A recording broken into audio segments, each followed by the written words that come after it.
VOA Afrique, le monde aujourd'hui. À Washington. Bonjour à tous, au micro Morgane Guiriec et Anne Albertson. Bienvenue à l'écoute de cette édition du lundi 1er février 2016. À la une ce matin, Boko Haram a encore frappé ce week-end. On compte des dizaines de morts au Tchad.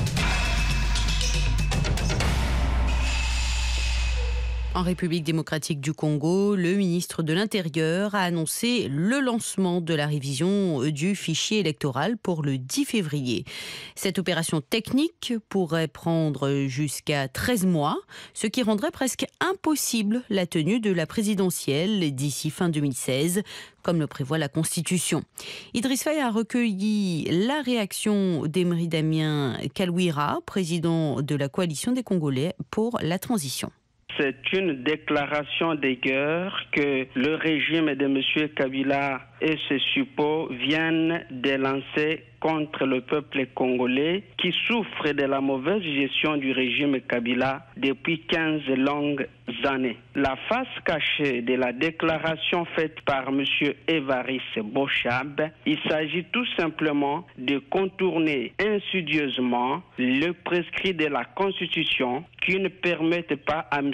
Kabila d'aller au-delà de son ultime mandat. Et ça, les Congolais ne vont pas accepter. Apparemment, le ministère de l'Intérieur a pris les devants. Monsieur Bochab a doté la milice du régime d'un dispositif logistique pour réprimer les Congolais, mais les Congolais ne vont pas se laisser faire. Ils doivent être assez outillés pour barrer la route aux plus de 80 millions de Congolais qui, dans leur large majorité, disent non au maintien au pouvoir de M.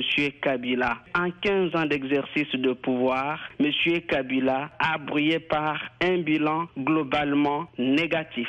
Et comme il veut restaurer ou instaurer un règne dictatorial et tyrannique dans notre pays, la coalition des Congolais pour la transition et les autres forces alliées allons travailler sans répit et sans repos pour que les Congolais retrouvent leur liberté qui est piétinée par ceux qui étaient censés la faire respecter. Mais on a l'impression que les prolongations sont dans l'air du temps dans la sous-région Burundi, Ouganda, Rwanda et même votre voisin direct, le Congo-Brazzaville. Exactement. Nous sommes en train d'assister à une érection d'un cartel de dictateurs en Afrique qui ne savent rien faire pour leur population, mais qui n'ont que pour seul objectif la fin des démocraties et la fin des aspirations de leur peuple. Mais M.